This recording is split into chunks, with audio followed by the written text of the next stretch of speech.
Selamat pagi dan salam sejahtera. Berjumpa lagi kita dalam Sejahtera Asia bersama dengan saya Jonathan Ding dan Sharon Kezia. Hari Rabu, hari yang terakhir di bulan ini, di tahun ini, 31 Mac 2021. Kami harap dan kami doakan agar anda di rumah berada dalam keadaan yang sihat, sejahtera. Baik, macam biasa Sharon, selama 1 jam kami akan bersama dengan anda di Sejahtera Asia di saluran 122 Astro dan juga My Free View. Jadi pastikan teruskan kesetiaan anda sehinggalah ke hujung rancangan. Selamat pagi Sharon, apa Selamat khabar? pagi, Jo. Lama tak jumpa. Ya, seminggu rasanya. Daripada hari terakhir kita bersiaran bersama. Seminggu yang lepas. Betul tu. Rindu tak? Rindu. Tapi tak apa, kita masih lagi. Selama 1 jam lah kita akan bersama dengan penonton kita. Betul. Jadi terus setia bersama kami kerana topik kita ini cukup menarik, John. Ya, betul. Apa topik dia? Mungkin boleh kongsikan? Jadi, John pernah pergi penjara tak? Pergi penjara? Untuk nak masuk penjara? Lawatan, sambil belajar ke? Setakat ini belum lagi, tapi selalu ada hasrat, selalu ada niat lah nak pergi penjara untuk melawat, untuk tengok macam mana operasi dekat sana. Tapi belum lagi berkesempatan sehinggalah hari ini. Kenapa tanya pasal penjara topik ni? kita sungguh menarik kali ini kerana kepada penonton saya kira ramai juga tanya apa sebenarnya skop sebagai pegawai penjara dan juga bagaimana kehidupan banduan dalam penjara. Di topik hari ini adalah kerjaya wanita sebagai pegawai penjara bersama penolong penguasa penjara Puan Aisyah binti Asmara dan Ketua Inspektor Penjara Puan Kesuma binti Ahmad. Jadi kan John, kita asyik terfikir bahawa ramai pegawai penjara lelaki saja. Rupanya ramai juga sebenarnya terdapat pegawai penjara wanita. Ya, jadi itu pada hari ini kita akan kupaskan ataupun kita akan lebih mendalami dan juga cuba untuk lebih memahami mengenai skop tugas sebagai seorang penjara wanita, sebagai seorang pegawai penjara wanita. Jadi semuanya selepas ini pastikan anda terus bersama dengan Sejahtera Asia. Betul tu John. Baik, jadi seperti biasa kami akan bawakan dulu perincian ataupun berita ringkas yang kami nak kongsikan kepada anda dan seperti biasa saya akan mulakan dulu dengan perkembangan ataupun perincian COVID-19 di Malaysia. Baik, semalam Malaysia mencatatkan 1,133 kes baharu COVID-19 kembali ke 4 angka selepas 3 angka direkodkan hari sebelumnya. Menjadikan jumlah keseluruhan kini sebanyak 344,018 kes. Mengenai kes sembuh pula, seramai 1,148 kes sembuh baharu direkodkan, menjadikan jumlah sembuh kini 328,554 kes. Mengenai penularan jangkitan COVID-19 mengikut negeri pula, Selangor mencatatkan kes harian tertinggi dengan pertambahan sebanyak 401 kes, diikuti Pulau Pinang 194 kes dan Sarawak 153 kes. Selain daripada itu, terdapat pertambahan sebanyak 5 kes kematian, menjadikan jumlah kes kematian secara keseluruhannya kini di angka 1,265 kes. Dan untuk perkembangan ataupun untuk perincian COVID-19 dekat Sarawak pula, Sharon sila kongsikan. Terima kasih John. Untuk perincian kes COVID di Sarawak, setakat semalam Sarawak masih mencatatkan jumlah kes yang membimbangkan di mana terdapat 153 kes baharu positif COVID-19 yang menjadikan jumlah keseluruhan meningkat kepada 16,214 kumulatif kes dan jumlah kluster yang aktif meningkat kepada 33 kes. Dalam pada itu, jumlah keseluruhan kes positif COVID-19 yang telah pulih atau dibenarkan discharge terus meningkat kepada 13,255 orang dari jumlah keseluruhan kes COVID-19 di Sarawak. Duka citanya dimaklumkan bahawa terdapat 2 kes kematian dicatatkan setakat semalam. Ini menjadikan jumlah kematian akibat jangkitan COVID-19 telah meningkat kepada seramai 107 orang. Salam takziah diucapkan kepada keluarga mangsa. Jadi daerah-daerah yang masih berstatus merah masih lagi didahului dengan daerah Sibu, Miri, Kuching, Bintulu, Maradong, Seri Aman dan Samarahan. Manakala Tanjung Manis dan Sarike pula masih berstatus jingga, diikuti dengan daerah Marudi, Beluru, Subis dan Sebauh masing-masing berstatus kuning. Setakat semalam 158 PUI baru telah dilaporkan. Jadi kalau kita lihatkan John, kes COVID dekat Sarawak ni semakin meningkatlah. Jadi kalau lihat di seluruh Malaysia turut meningkat. Di mana angkanya masih cukup membimbangkan bagi kita. Betul. Jadi kita tak boleh ambil lena ataupun tak patuhi SOP sebab itu adalah untuk kepentingan kita semua. Kita jaga kita. Betul. Jadi mungkin untuk perincian berita seterusnya bila Sharon. Ya, untuk perincian berita seterusnya, Pusat Khidmat Puncak Borneo mengambil pendekatan menganjurkan program khidmat masyarakat iaitu outreach untuk mendaftarkan penduduknya bagi program imunisasi kebangsaan COVID-19 iaitu PIK. Menurut Timbalan Menteri Perusahaan Peladangan dan Komuniti Datuk Willy Monggin, program outreach berkenaan bagi memastikan tidak ada satu pun penduduknya tertinggal daripada menerima vaksin COVID-19. Berikutan masih ada banyak kawasan atau kampung yang tidak mempunyai rangkaian sambungan internet di mana mereka tidak boleh mendata menerusi MySejahtera. Jadi program outreach ini dapat membantu mereka untuk pik terutamanya ke kawasan yang tidak mempunyai rangkaian internet. Willy yang juga merupakan ahli Parlimen Puncak Borneo berkata semasa program diadakan, mereka juga akan mengedarkan borang untuk diisi oleh penduduk. Katanya sebaik saja borang itu lengkap diisi, borang akan dihantar ke pusat khidmat yang mana nama mereka akan dimasukkan ke dalam sistem program. Selain itu, kata beliau, mereka juga mengalu-alukan kepada mereka yang mahu datang sendiri ke pusat khidmat untuk membuat pendaftaran berkenaan. Datuk Willy Monggin turut menegaskan bahawa pengambilan vaksinasi ini amat penting agar dapat menjaga mereka daripada dijangkiti oleh virus. Jadi saya kira ini merupakan satu inisiatif kerajaan negeri yang sangat baiklah, John, di mana mereka tidak mahu rakyat kita tertinggal pun untuk menerima vaksin COVID-19 sebab kita tahu juga ni. Banyak juga kawasan sebenarnya yang tak ada rangkaian internet dan sebagainya. Jadi ini merupakan antara langkah-langkah yang harus diambil oleh pihak kerajaan untuk menggalakkan lagi penduduk-penduduk yang di luar bandar untuk mendaftarkan diri sebagai penerima vaksin COVID-19. Sebab itu sangat penting. Dan juga sebab kalau kita lihatkan pendaftaran untuk menerima vaksin COVID di Sarawak ni masih rendah. Sebab itu program ini dijalankan.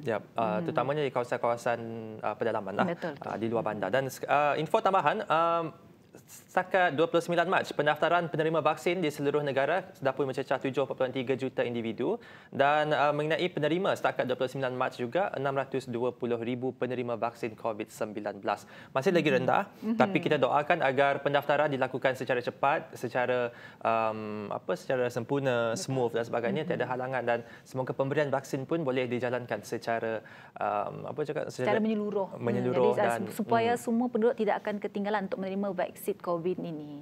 Baik. Dan sekarang saya nak kongsikan untuk berita yang terakhir, iaitu di mana fasa kedua program imunisasi vaksin COVID-19 ataupun imunisasi COVID-19 kebangsaan akan bermula pada 19 April ini.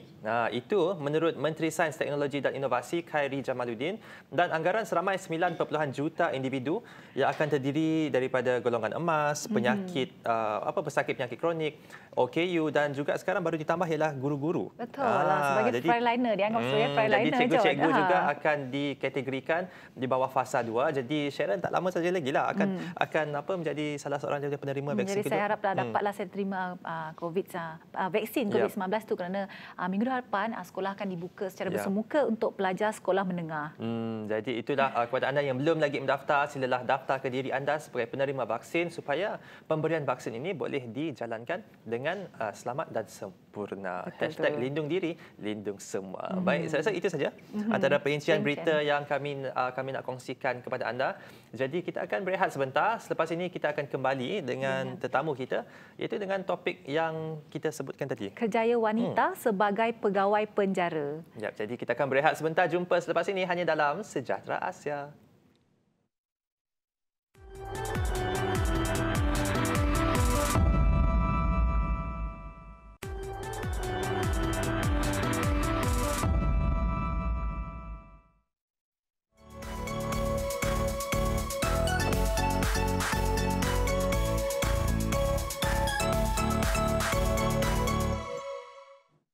Kembali bersama saya, Sharon Kezia dan Jonathan Ding dalam Sejahtera Asia bersama dengan tetamu kita, penolong penguasa penjara Puan Aisyah binti Asmara dan Ketua Inspektor Penjara Puan Kesuma binti Ahmad, dengan topik kita pada pagi ini adalah kerjaya wanita sebagai pegawai penjara. Jadi apa khabar Puan Aisyah, Puan Kesuma? Baik, terima kasih. Terima kasih kerana sudi bersama kita dalam Sejahtera Asia pada pagi ini. Terima kasih atas jemputan pada pagi ini. Selamat pagi. Nampak segak hari ini. Alhamdulillah, terima kasih. Itu rasa excited, John. Itulah. Nampak anggota uniform ni dia aura yang lain macam. Betul. Sebab itulah kalau anggota unit beruniform ni akan kena membawa tanggungjawab dan mewakili badan-badan mereka sendiri. Jadi Puan Aisyah sebagai mukadimah ataupun sebagai permulaan, mungkin Puan Aisyah boleh kongsikan pekerjaan Puan sebagai seorang pegawai penjara ni. Terlebih dahulu terima kasih saya ucapkan kepada pihak TBS. Sama-sama. Terima sekali kepada Sharon, Jonathan kerana sudi bersama menjemput kami untuk diwawancara pada pagi inilah. So nak bermula dengan kejayaan sebagai pegawai penjara. Saya bermulanya kejayaan saya di Jabatan Penjara Malaysia adalah pada tahun 1996. 1956. 1996. Oh, 96. Ya, di mana bermulanya saya menghadiri kursus ataupun latihan asas untuk setiap pegawai penjara yang dilantik di Maktab Penjara Kajang. Jadi selepas daripada kursus selama 7 bulan, kami ditempatkan di institusi-institusi penjara seluruh Malaysia. Jadi pada ketika itu penempatan pertama saya adalah di Sekolah Hendegeni Kota Kinabalu. Di mana di tempat yang sama juga saya bertugas di Penjara Perempuan Kota Kinabalu. Itu adalah permulaan kejayaan saya lah sebagai pegawai penjara, sebab kita menghadiri latihan dan juga berada di tempat kita bertugas adalah satu suasana yang berbeza, tempat yang berbeza. So di peringkat awal kejayaan saya ditempatkan di Penjara Perempuan Kota Kinabalu. Saya cuma bertugas sebagai in charge ataupun ketua pegawai bertugas di tempat penempatan banduan wanita. Itulah tempat pertama saya bertugas. Dalam masa yang sama, dalam beberapa bulan, 2 bulan selepas itu saya ditempatkan di Sekolah Hendegeni Kota Kinabalu yang menempatkan pesalah-pesalah lelaki, juvana lelaki dan juga wanita. Pada masa itu juvana ini adalah kategori penghuni di bawah usia 18 tahun. So di sana saya pula mainkan peranan sebagai guru rumah, di mana saya perlu membimbing anak-anak muda kita yang dah tersalah haluan kehidupan yang perlu kita bentuk. Itu sekolah yang begini. Lepas daripada itu saya kembali semula ke penjara wanita, di mana saya memang dipertanggungjawabkan untuk membantu program-program pemulihan di penjara wanita. Jadi sepanjang tempoh saya sebelum saya kembali ke Sarawak untuk berbakti kepada anak negeri sendiri, kepada negeri kita sendiri, selepas 10 tahun saya di Kota Kinabalu. Saya kembali ke Sarawak, ditempatkan di Penjara Tebuan. Di mana satu-satunya penjara lama yang pada masa itu adalah penjara Pusat Kuching di Jalan Tebuan. Penjara ni saya rasa saya amat beruntung. Di saat saya berpindah ke penjara Pusat Kuching, saya dapat merasa bertugas di salah satu penjara yang masih kekurangan dengan kemudahan. Maksudnya penjara wanita di penjara Pusat Kuching pada ketika itu adalah bangunan kayu. Masih tradisional. Masih tradisional lah pada masa itu. Tapi tidak lama lah selepas saya berpindah ke penjara Tebuan pada tahun 2007. Pada 2008 kami telah berpeluang beranjak ke penjara baru, di mana tempatnya penjara kami sekarang iaitu di Penjara Puncak Borneo. So, ingin saya tarik perhatian sekarang kejayaan sebagai pegawai penjara ni sepanjang hampir 25 tahun saya bertugas dengan Jabatan Penjara Malaysia. Saya dah terdedah dengan skop yang meluas dalam jabatan yang kami sediakan. Yang Jabatan Penjara dah sediakan untuk kami laksanakan di peringkat pengurusan di penjara-penjara seluruh Malaysia, khususnya Sarawak sendiri. So di Sarawak tugas saya bukan sekadar untuk mengawal keselamatan, tapi kami juga bertanggungjawab dari segi melaksanakan pemulihan. Dalam program pemulihan amat luas, kami juga bertanggungjawab untuk melaksanakan bimbingan. So dalam program itu kita banyak membimbing pesalah-pesalah kita lah. Bagi sokongan. So kita bagi sokongan, kita kena kaunseling mereka, kita kena bagi pendidikan agama kepada mereka. Dengan adanya bantuan-bantuan daripada pihak-pihak lain lah, JAKIM, daripada individu non-NGO. Jadi Jabatan Penjara amat beruntung sebab kita di Sarawak masih ada pihak-pihak yang sanggup membantu kami dalam melaksanakan program kepada pihak luar lah. Kepada pesalah-pesalah di penjara. Tidak kiralah wanita ataupun lelaki. Sebab kalau macam saya, pekerjaan saya sebagai seorang pegawai penjara wanita, tapi saya juga bertugas untuk berhadapan dengan pesalah-pesalah lelaki. Itu saya punya bidang lah. Jadi macam skop pegawai penjara ni, adakah mereka diberikan tugas yang berbeza ataupun semuanya bersama? Dari segi tugas, tanggungjawab Pertama yang sama adalah keselamatan. Keselamatan, semua kami pegawai penjara adalah bertugas untuk keselamatan.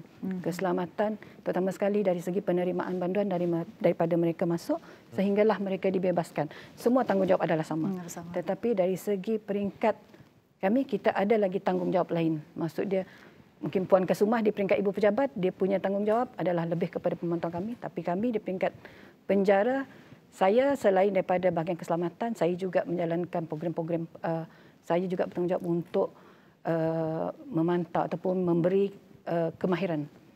Mencari program-program kemahiran yang boleh saya laksanakan kepada pesalah-pesalah. Jadi di dalam penjara kita ada banyak bahagian. Kita ada unit keselamatan unit keselamatan dan pencegahan, kita ada unit pelan pembangunan insan, kita ada unit vocational dan industri. Jadi kita ada banyak bidang di dalam. Jadi masing-masing tugas utama kita keselamatan sama, tetapi bidang ada lagi yang lain-lain. Ada lain-lain department lah. Ada lagi lain-lain. Tanggungjawab. Yes, ada lagi lain-lain tanggungjawab. Skop sebagai pegawai penjara ni John ada meluas. Tapi yang utama adalah keselamatan. Ya. Jadi Puan Aisyah, ramai ke bilangan staf wanita di penjara sebagai pegawai penjara? Kalau pegawai penjara wanita, kalau nak wanita, kalau seluruh Malaysia kita ada lebih kurang dalam 1940, 50 macam itulah untuk seluruh Malaysia. Tetapi khusus untuk Sarawak, kita cuma ada 113 orang saja untuk seluruh Sarawak. Kalau di tempat saya penjara Puncak Borneo pun dalam 30 macam tu. Jadi adakah pegawai yang ditetapkan di setiap penjara itu berdasarkan jumlah banduan?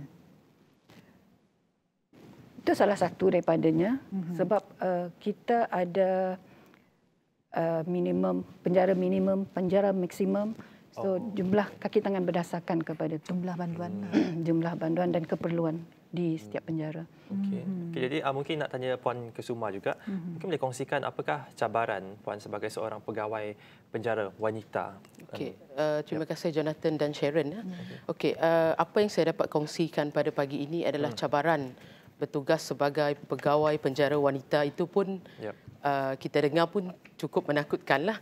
Tetapi untuk makluman, pada mulanya penjara ini kalau kita fahamkan, orang akan persepsi orang akan menyatakan bahawa penjara ini tempat yang kotor, tempat yang digeruni, pegawai yang menjaganya sangat brutal dan layanan yang tidak berperi kemanusiaan. Tetapi penjara itu dulu pun kita faham bahawa hukuman hanya semata-mata sebagai hukuman dan deraan. Tetapi apabila zaman dah berubah, peredaran masa dan keperluan semasa, pihak Jabatan Penjara memasukkan elemen-elemen pemulihan, elemen kemahiran, elemen iaitu program bersama khidmat masyarakat lah.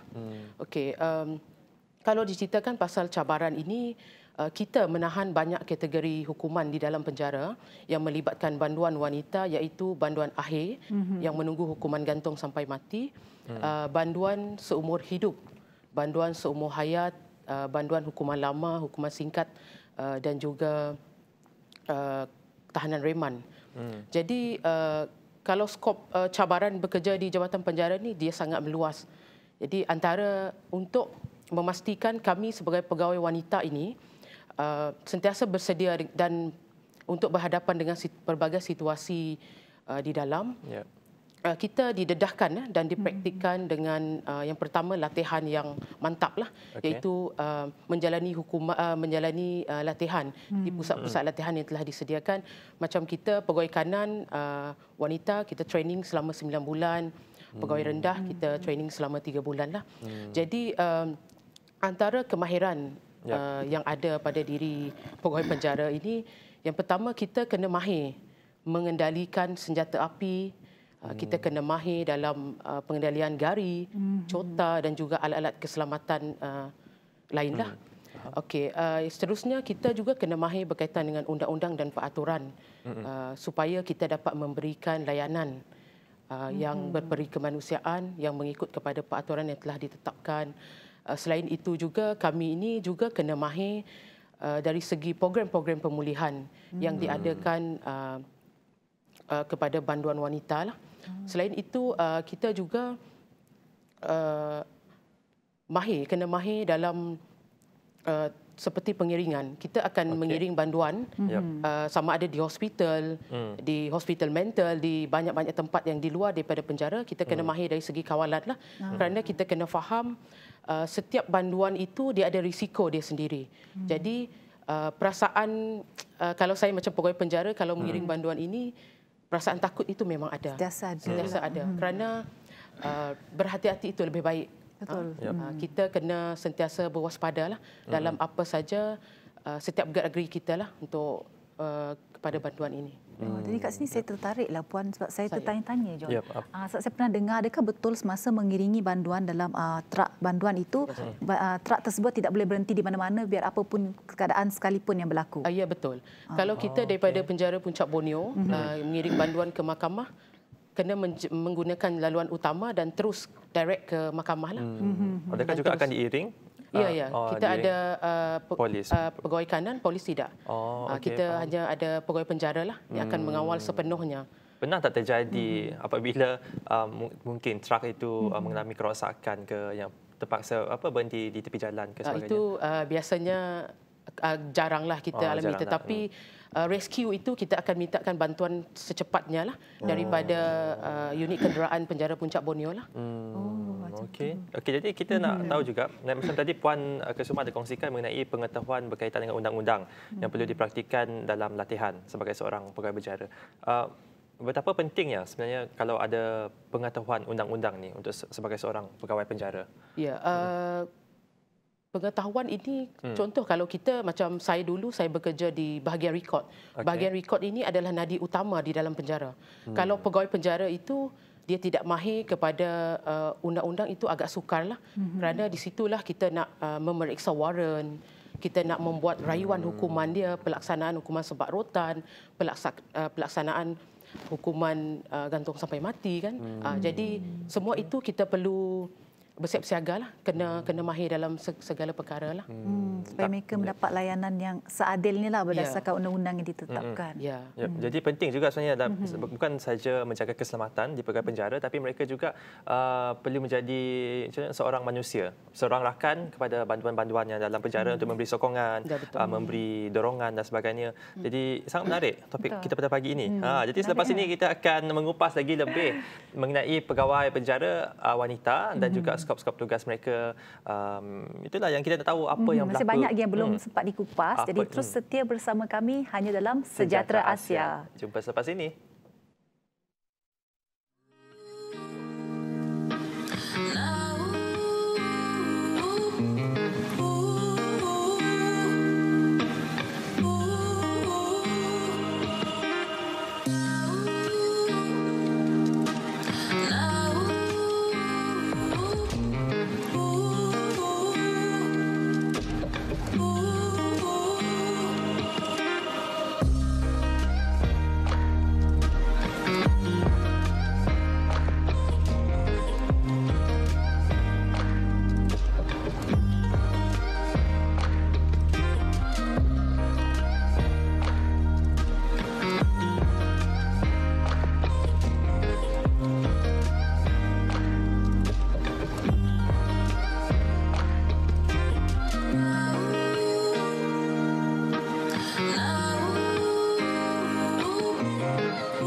Kembali lagi bersiaran bersama dengan kami di Sejahtera Asia. Terima kasih kepada anda yang masih lagi setia. Kepada anda yang mungkin baru saja bangun pagi ataupun baru membuka televisyen, selamat pagi kami ucapkan. Dan pada pagi ini kita membincangkan mengenai pegawai penjara, kejaya wanita sebagai pegawai penjara. Dan untuk itu kita masih lagi bersama dengan Aisyah binti Asmara, penolong penguasa penjara dan juga ketua inspektor penjara Puan Kesuma binti Ahmad. Jadi Puan Aisyah, kita nak tanya, sekarang ni kita lihat kalau macam dekat depo immigration dan sebagainya ada penularan di dalam depo mengenai COVID-19. Jadi sebagai penjara juga di mana ia merupakan juga satu tempat yang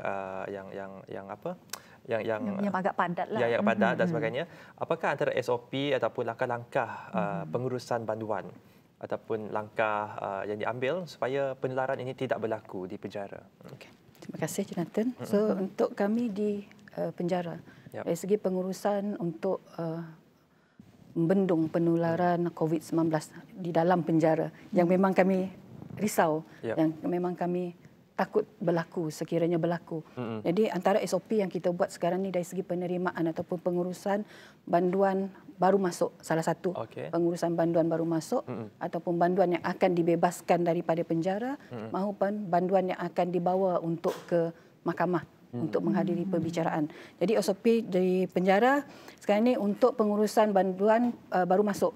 Kita mempunyai satu penempatan di mana kita panggil pusat tahanan sementara, di mana mana-mana banduan yang kita terima baru masuk akan dibuat pemeriksaan dan diurus oleh klinik penjara sendiri dengan kita mengikut SOP yang dibenarkan, iaitu pegawai kita akan menggunakan pakaian PPE sebagai keselamatan kepada anggota.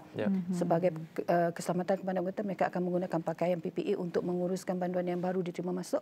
Dan banduan yang baru diterima masuk selepas proses kita tidak akan hantar ke dalam sel penjara sendiri. Kita akan hantar ke pusat tahanan sementara untuk tempoh 14 hari.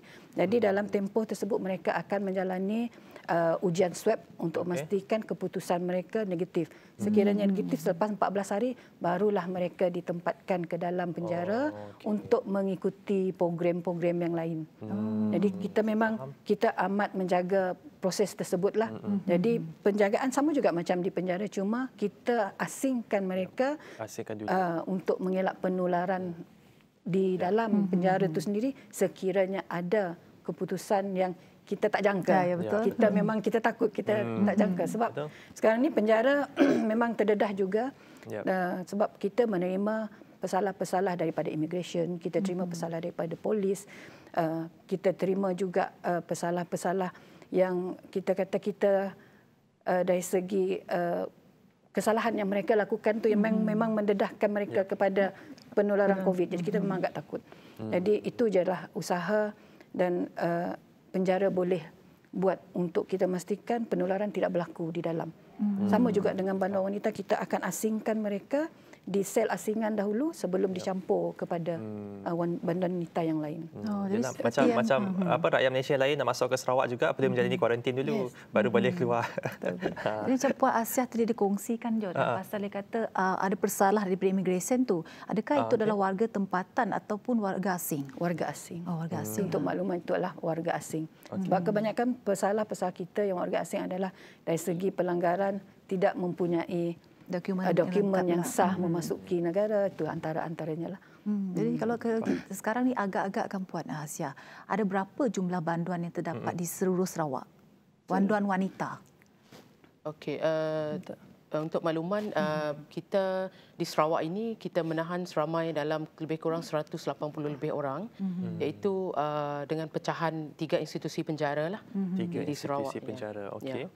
Mungkin boleh Puan maklumkan beberapa institusi penjara ni di Sarawak yang menahan bantuan wanita. Okey, terima kasih Jonathan. Okey, untuk makluman, institusi penjara Sarawak ada 6, iaitu di Penjara Puncak Borneo Kuching, Penjara Pusat Seri Aman, Penjara Pusat Sibu, Penjara Pusat Koreksional Bintulu, Penjara Pusat Miri dan juga Penjara Limbang. Jadi untuk menahan banduan wanita ini hanya ada 3 institusi lah, iaitu di Penjara Puncak Borneo, Penjara Pusat Sibu dan juga Penjara Pusat Miri lah. Jadi hanya 3 tempat ini saja yang ada menempatkan banduan wanita. Yang ada fasiliti untuk menempatkan. Faham? Macam Puan Kusuma, adakah banduan wanita turut dikenakan hukuman sebat seperti banduan lelaki? Okey, untuk makluman, hukuman sebat rotan ini tidak boleh dikenakan terhadap pesalah wanita. Tetapi untuk pesalah syariah boleh. Tetapi untuk makluman, di Sarawak ini kita belum lagi pernah melaksanakanlah sebatan rotan syariah melibatkan banduan wanita. Jadi macam Puan Kusuma sendiri pernah tak mengenalikan hukuman sebatan rotan tersebut? Okey, untuk makluman ada pengalamanlah sedikit semasa bertugas 7 tahun di Pejabat Rekod. Dulu saya bertugas di Pejabat Rekod dan mengetuai Pejabat Rekod. Jadi apabila kita ni sebagai in-charge, maka tugas saya adalah menyeluruh. Saya mengendalikan sebab rotan, hukuman sebab rotan terhadap tahanan lelaki, banduan lelaki. Dan apa yang saya boleh katakan adalah pengalaman itu cukup berharga kerana tidak semua pegawai wanita ya berkesempatan, kerana sepatutnya memang tidak dibenarkan, tetapi disebabkan pada ketika itu saya adalah pegawai yang bertugas di pejabat rekod, jadi saya terpaksalah untuk menguruskan pelaksanaan hukuman sebab rotan. Dan untuk makluman, pelaksanaan hukuman sebab rotan ini maksimumnya boleh dilaksanakan hanya 24 sebatan lah. Tidak boleh lebih daripada itu. Jadi satu kali proses itu adalah 24 sebatan sajalah. Adakah dilakukan secara berterusan 24 berterusan. Berterusan.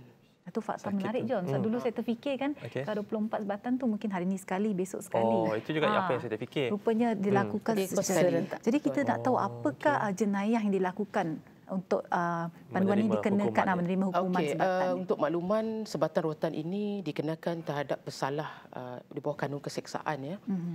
Dan kebiasaannya lah yang saya lihat kalau dalam jabatan penjara ini yang banyak kena sebatnya adalah di bawah kesalahan seksual. 376, kes 377 iaitu rogol, liwat, iaitu kita dapat tengok banyaklah. Kalau banduan wanita? Banduan wanita dia tidak disebat kecuali atas kesalahan syariah saja, Sharonnya. Jadi macam sebatan syariah tu belum pernahlah dilaksanakan. Belum pernah dilaksanakan di Sarawak, tapi di Semenanjung pernah dilaksanakanlah. Faham. Okey, jadi Puan Asiah juga kita nak tanya, mungkin boleh kongsikan kalau kita dah tahu jugalah Sharon, kalau dekat penjara tu ada macam pengalaman yang seram ke, yang menakutkan, yang mungkin yang pernah dilalui oleh Puan sendiri.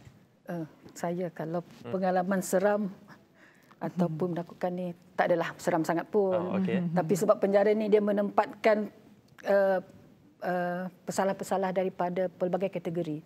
Contohlah seperti Puan Kasuma cakap tadi, kita ada banduan hayat, kita ada banduan akhir. Maksud dia banduan akhir itu kan banduan hukuman gantung. Kadang-kadang kita apabila kita menerima satu-satu berita bahawa ada pesalah yang melakukan kesalahan membunuh, contoh dia, untuk kita berhadapan kepada mereka pada keesokan harinya tu memang ada perasaan lah. Memang kita ada perasaan takut. Tapi sekarang ni apa yang kalau saya nak kongsikan di sini adalah dari segi pengurusan pelaksanaan hukuman kepada banduan akhir, di mana sebelum pelaksanaan hukuman gantung sampai mati. Contoh, saya pernah terlibat dengan pengurusan persiapan untuk pelaksanaan hukuman mati. Jadi sehari yang bagusnya ni, sehari sebelum pelaksanaan hukuman tu, ini yang saya akan kongsikan, di mana kita memang agak sedih, kita juga ada rasa takut sebab apabila sehari sebelum hukuman dilaksanakan, banduan akhir akan dibenarkan berjumpa dengan keluarga mereka secara bersemuka. Jadi untuk makluman, perjumpaan kita di penjara dia bukan bersemuka, kita ada ada blok, antara penghalang untuk antara banduan dengan keluarga. Tapi untuk banduan akhir ni pada hari terakhir dibenarkan. Jadi di sanalah suasananya agak memang membangkitkan emosi kita sebab mereka jarang berjumpa. Seminggu sekali boleh jumpa, kalau kena keluarga yang jauh mungkin susah. Jadi situasi dia apabila kita bagi peluang semasa perjumpaan tu kita menampak situasi yang cukup sebab untuk kita, sebab mereka tahu bahawa mereka akan kehilangan keluarga mereka pada keesokan harinya. Cuma di sini saya ingin tekankan bahawa berlaku mungkin salah penerimaan. Ada di antara keluarga banduan yang dikategorikan sebagai banduan akhir mungkin salah. Ada keluarga datang menyatakan kami tak tahu pun dia masih hidup. Kami tak tahu masih hidup. Jadi bila berjumpa ada berlaku tak tahu dia masih hidup, bila kita bagi peluang berjumpa bersemuka, memang membangkitkan rasa sebab kita. Menakutkan mungkin tidak, sebab mereka juga manusia. Banduan lain pun manusia. Kita nak takut tak adalah. Tapi kita kena ada kekuatan untuk berhadapan dengan mereka. Jadi kalau nak seram sebenarnya apabila tahu penjara. Untuk makluman, penjara di seluruh Sarawak kita cuma ada tempat penggantungan di Kuching saja. Jadi kalau kita dengar bilik gantung pun kita dah seram. Tapi sebenarnya banyak kesan-kesan yang masyarakat luar kena tahu bahawa pelaksanaan hukuman tetap akan berjalan kepada pesalah, dan kita berharap masyarakat luar ataupun keluarga yang mempunyai ahli keluarga sebagaimana menerima ketentuan. Menerima ketentuan tu dengan redha lah. Sebab kita memang apa yang dah diputuskan oleh mahkamah kita akan laksanakan. Kita memang takut, sebenarnya juga takut nak menghadapi kematian, tapi mungkin apa yang kita rasa tidak sama seperti apa yang dilalui oleh banduan dilalui oleh dengan keluarga lah, penerimaan keluarga. Kita nak tahu juga selepas hukuman tersebut dilakukan, pengurusan jenazah dan sebagainya, adakah diuruskan oleh pihak penjara ataupun diberikan kepada pihak keluarga untuk? Kita akan serahkan kepada pihak keluarga melalui hospital umum. Kita akan hantar ke hospital umum untuk lepas hospital sahkan dan keluarkan sijil dan sebagainya, baru diserahkan kepada diserahkan kepada keluarga. Urusan. Baik. Jadi itu Sharon Huish. Jadi saya dengar pun dah cukup sebab, cukup emosi sebab susah nak dibayangkan. Sebab bagi mereka yang dah tahu bahawa mereka akan menerima hukuman seperti begitu, dan penerimaan daripada ahli keluarga yang menyaksikan lagi hukuman itu dijalankan. Jadi bukan senang untuk menjadi seorang pegawai penjara ni untuk melihat situasi penuh tersebut. dengan tanggungjawab dan amanah. Betul. Okey, tapi apapun kita akan berehat sebentar. Selepas ni kita akan kembali lagi dengan kita akan mengupas lagi lah. Kita bercakap lagi lebih masih banyak lagi belum dikupas. Ya, betul. Jadi jangan ke mana-mana, jumpa selepas ini hanya dalam Sejahtera Asia.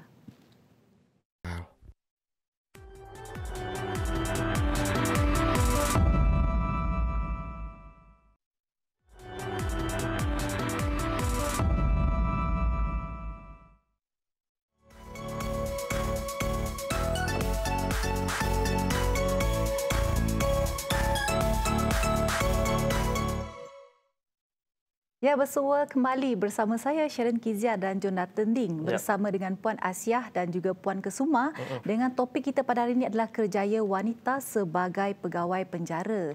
Tapi kalau John perasan tak, dalam penjara tu setiap banduan tu mengenakan color baju yang berbeza. Hari di sini saya ingin kongsikan dengan John juga dengan penonton di rumah bahawa Malaysia mempunyai 7 warna baju penjara bagi mengklasifikasikan banduan mengikut tahap tahanan dalam penjara. Jadi berikut adalah 7 warna baju penjara, di mana baju oranye adalah diklasifikasikan sebagai belum menjadi banduan, cuma tahanan lokap. Berwarna ungu, banduan reman. Warna putih, banduan tahanan bawah 6 bulan. Warna merah, banduan tahanan atas 6 bulan. Warna hijau, banduan pakai selepas 3 bulan. Banduan biru, banduan tahanan seumur hidup.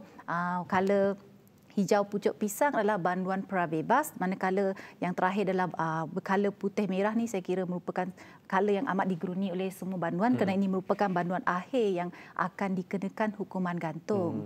Jadi Puan Aisyah, adakah betul warna yang saya kongsikan yang diklasifikasikan mengikut tahanan mereka? Ya, betul. Memang itulah warna-warna pakaian yang ada di dalam penjara. Dari segi penempatan pula ataupun segi sel, adakah juga mereka diasingkan ataupun bercampur sekali? Untuk banduan reman memang diasingkan, untuk banduan akhir pun kita asingkan. Cuma yang kita satukan adalah banduan yang dijatuhkan hukuman singkat dan hukuman lama. Itu kita akan satukan dalam sel mengikut tempoh hukuman diorang jugalah. Jadi macam kalau kita lihat dekat dalam movie ataupun drama kan John, macam banduan ni tidak semestinya berada dalam sel, macam mereka boleh berlega-lega di luar sel. Adakah perkara itu betul lah Puan Aisyah? Ya, memang betul. Sebab sekarang di penjara apabila kita menyediakan program kepada pesalah-pesalah yang ada di dalam tu, macam-macam program yang ada di dalam penjara tu sendiri. Jadi untuk contohlah di wanita, contoh di blok wanita penjara Puncak Borneo yang memang saya jaga, memang saya bertugas di sana. Setiap pagi kita akan keluarkan banduan ni. Kecuali banduan akhir, mereka mempunyai jadual mereka tersendiri yang hanya boleh keluar untuk aktiviti riadah dia. Dia ada jadual dia sendiri. Untuk reman pun sama. Untuk banduan yang belum dijatuhkan hukuman, masih menjalani tempoh perbicaraan apa semua pun, kita tidak akan keluarkan setiap hari. Dia ada masa untuk diorang keluar untuk riadah, mereka akan keluar. Tapi untuk banduan-banduan lain kita akan keluarkan untuk mengikuti program-program yang kita sediakan. Program pemulihan kita ni ada kelas agama, ada kelas kemahiran, ada kelas pertanian. So mereka ni akan keluarlah memang berkeluar, mereka akan berhenti makan pun kita akan makan di dewan. Lepas tu dia akan sambung semula aktiviti. Petang pukul 6 kita akan lock up, barulah dia dalam sel balik. Sampai pukul 7.30 pagi esoknya. Mereka memang berkelaran. Kenapa antara sebabnya macam banduan akhir tidak diletakkan bersama dengan yang lain? Sebab layanan untuk banduan akhir memang berbeza daripada banduan-banduan lain. Untuk banduan akhir kita tempatkan mereka di satu sel memang sendiri. Semua kemudahan dia memang di sana. Untuk tempoh perjumpaan dia pun berbeza. Dari segi kawalan pengiringan dia pun berbeza daripada banduan lain. Adakah itu untuk dari segi keselamatan? Itu adalah dari segi keselamatan kita. Kita kena jaga dia. Sepanjang dia berada dengan kita, kita kena jaga keselamatan dia supaya tidak berlaku perkara-perkara yang tidak diingini. Sebab yalah, kalau dah bercampur ramai-ramai macam-macam kejadian boleh. Kita nak pastikan dia selamat sehinggalah hukuman dia diputuskan. Kita akan jaga dia. Okey. Jadi kita nak tanya Puan Kesuma pula. Jika tadi Puan Asiah ada kongsikan mengenai pengalaman beliau, pengalaman mungkin yang seram ataupun yang tak boleh menakutkan. Mungkin untuk Puan Kesuma pula? Okey, terima kasih Jonathan. Okey, pengalaman Puan Asiah tadi berkaitan dengan pengiringan banduan akhir. Jadi saya selama 12 tahun bertugas dalam Jabatan Penjara ini, pengalaman yang saya boleh kongsikan adalah semasa kemasukan banduan wanita ini dia mengandung. Jadi apabila dia mengandung, kalau dia hukuman lama, automatik dia akan melahirkan anak dalam penjara lah. Jadi apa yang saya dapat kongsikan adalah bila mana anak ini boleh bersama ibu mereka di dalam penjara sehingga usia 3 tahun sahaja. Jadi dalam tempoh 3 tahun, kalau ibu dia hukuman penjara 6 tahun, maksudnya dalam tempoh separuh daripada hukuman itu, anak itu terpaksa kita pisahkan daripada ibu dia lah. Jadi ini momen ini amat menyedihkan lah. Kan sebab dia dah 3 tahun bersama ibu dia dan suddenly terpaksa berpisah. Jadi bagi saya apa yang berlaku adalah proses itu. Apabila yang kita nak keluarkan baby itu, kita akan serah kepada ahli keluarga. Kita kena cari ahli keluarga yang sanggup untuk menjaga baby tersebutlah. Dan selepas itu adalah emosi ibu tu. Bila baby dia terpisah dengan dia, emosi dia memang kita faham kan sebagai wanita ini, emosi itu ada sedikit berbezalah. Jadi sebagai pegawai penjara ini, kami ini kena pandai bijak untuk menyelesaikan, untuk memastikan pemulihan emosi ibu itu dalam keadaan yang baiklah. Kerana kita faham sukar untuk kita gambarkan. Even kalau berpisah dengan anak pun dalam tempoh seminggu pun kerinduan yang mendalam kan. Apatah lagi anak ini sudah bersama ibunya dalam tempoh 3 tahun dan kita terpaksa lakukanlah untuk pisahkan ibu dan anak inilah. Jadi adakah segala keperluan anak itu ditanggung sepenuhnya oleh penjara? Ya, betul. Segala keperluan susu, pampers disediakan oleh pihak Jabatan Penjara lah. Faham. Tapi adakah contoh macam kanak-kanak ni yang baru lahir, adakah kanak-kanak ini pernah berjumpa ayah dia ataupun ahli keluarga dia yang lain semasa pembesaran dia dalam penjara selama 3 tahun? Untuk makluman, perjumpaan bersama keluarga ini dia mengikut kepada peringkat ya. Dia ada peringkat dia boleh jumpa ahli keluarga sebulan sekali, ada yang 3 minggu sekali, 2 minggu sekali, ada yang seminggu sekali. Jadi memang pihak penjara benarkanlah untuk perjumpaan lah.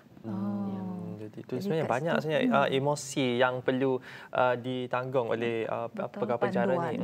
Dan pendahulu banduan tersebut jugalah, John. Sebenarnya satu perkongsian yang sangat menarik saya kira hari ini sebab kita dapat banyak informasi. Banyak benda yang saya baru tahu sebenarnya. Saya pun baru tahu banyak benda lah saya baru tahu hari ini. Kita tahu tak, sebagai macam orang awam, kalau kita nak melawat, boleh tak melawat penjara?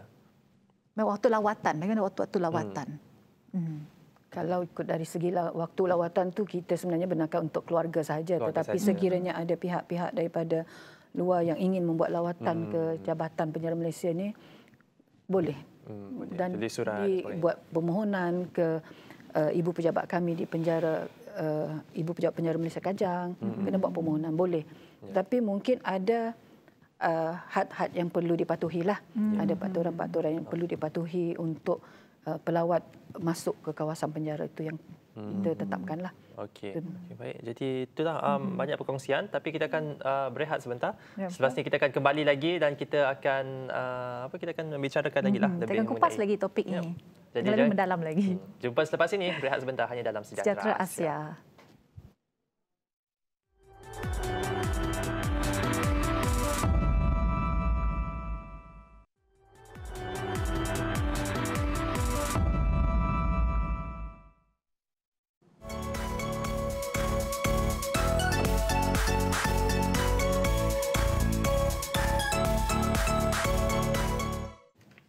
Ya, kembali lagi bersama saya Sharon Kizia dan Jonathan Dick dalam Sejahtera Asia. Dengan topik kita pada hari ini adalah kerjaya sebagai pegawai penjara wanita. Jadi sebenarnya kan John, kerajaan kita banyak mengambil inisiatif untuk menaik taraf penjara-penjara yang terdapat di Malaysia. Hal ini dibuktikan di mana menurut Belanjawan 2021 di mana Jabatan Penjara Malaysia menerima peruntukan sebanyak 20 juta bagi melaksanakan program pembangunan insan untuk banduan. Intipati program berkenaan untuk memberikan kemahiran vokasional kepada banduan menurut Menteri Kewangan Tengku Datuk Seri Zafrul Tengku Abdul Aziz ketika membentangkan Belanjawan 2021. Ya, jadi itulah mereka mengambil berat. Mengambil berat tentang apa tu hak asasi dan keperluan banduan. Jadi dengan memberikan belanja yang lebih kepada setiap penjara, jadi mereka dapat menawarkan mungkin khusus ataupun kemahiran-kemahiran dan menaik taraf fasilitis-fasilitis yang terdapat di penjara. Jadi Puan Aisyah, jadi kita difahamkan bahawa Jabatan Penjara ada menganjurkan sukan ASEAN Prison Track and Field Championship yang melibatkan kaki tangan penjara Malaysia. Jadi adakah terdapat pegawai penjara wanita di Sarawak yang menyertai pertandingan tersebut? ASEAN Prison. Kalau ikutkan ASEAN Prison ni memang kita tidak larilah. Penjara Sarawak memang mempunyai atlet-atlet tertentu. Untuk makluman, Jabatan Penjara Sukan ASEAN ni adalah merupakan platform utama dia untuk mencari atlet-atlet di seluruh penjara Malaysia. Jadi tidak terkecuali untuk penjara Sarawak, kita memang mempunyai atlet. Contohnya untuk acara larian, untuk acara padang. Dan di penjara Puncak Borneo sendiri kita ada Sarjan Nur Sukasih binti Muhammad. Dia merupakan salah seorang atlet larian kita dan setiap kali penglibatan dia pernah terlibat dengan ASEAN Prison di Singapura, di Thailand dan antara pencapaian dia memang akan kembali dengan membawa pingat. Tak kiralah pingat gangsa, pingat emas. Di Thailand pencapaian di Thailand dia membawa balik 1 pingat emas, 1 pingat perak, 1 gangsa untuk acara yang disertai. Di Sarawak juga kita ada Puan Zura Ali di penjara Sibu, kita ada Puan Rohani binti Tazan di penjara Miri dan kita ada Sarjan Lawadi di Limbang. Yang pernah semua hebat-hebat ni Sharon. Sebab ASEAN Prison ni kan di antara negara-negara Asia yang turut serta dalam ASEAN Prison Championship ni. Jadi kita Malaysia memang boleh katakan setiap 2 tahun diadakan tu memang kita menyertai. Dan pengalaman saya dengan ASEAN Prison ni sebab ayah mertua saya, arwah ayah mertua saya salah seorang daripada jurulatih. Jadi saya amat mengenali kebanyakan di antara atlet yang dilatih oleh beliau. Jadi untuk sarjan kita ni, Sarjan Nur Sukasih adalah salah seorang atlet yang memang dilatih oleh beliau. Okey, jadi Puan Asiah juga kita secara ringkas kita nak tahu kalau mungkin ada wanita di luar sana yang mungkin meminati untuk memasuki atau untuk menjadi sebagai seorang pegawai penjara, apa nasihat Puan kepada mereka?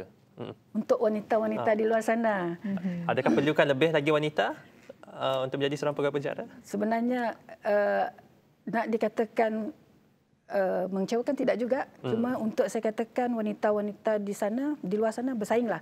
Sebab untuk pengambilan staf wanita di Jabatan Penjara adalah terlalu limited. Terlalu terhad. Sebab mungkin macam di Sarawak sendiri kita cuma ada 3 institusi penjara yang menempatkan banduan wanita. Jadi pengambilan untuk wanita sebagai pegawai penjara sekarang ini adalah memang terhad. Jadi kita amat mengalukan. Sekiranya wanita di luar sana ingin merasa, ingin mengetahui apa yang ada di dalam penjara itu sendiri, joinlah kami.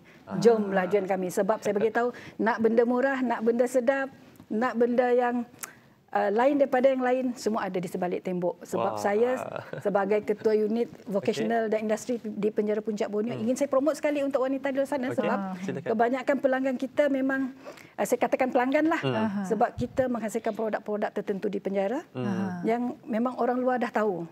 So untuk kari pap frozen sedap, untuk pau frozen sedap, untuk pakaian, saya tidak nafikan pakaian saya banduan buat. Dijahit oleh banduan. Dijahit oleh banduan saya. So, untuk makluman, saya menjaga juga 2 program SKM, Sijil Kemayar di bawah Jabatan Kemahiran, iaitu untuk jahitan pakaian lelaki dan juga makanan, penyediaan makanan frozen pastry kita sediakan. Jadi saya amat mengeluhkan, mungkin yang di luar sana nak tahu tentang penjara, boleh datang jenguk kami. Tak nak jadi pegawai penjara, supportlah kami. Belilah barang-barang kami.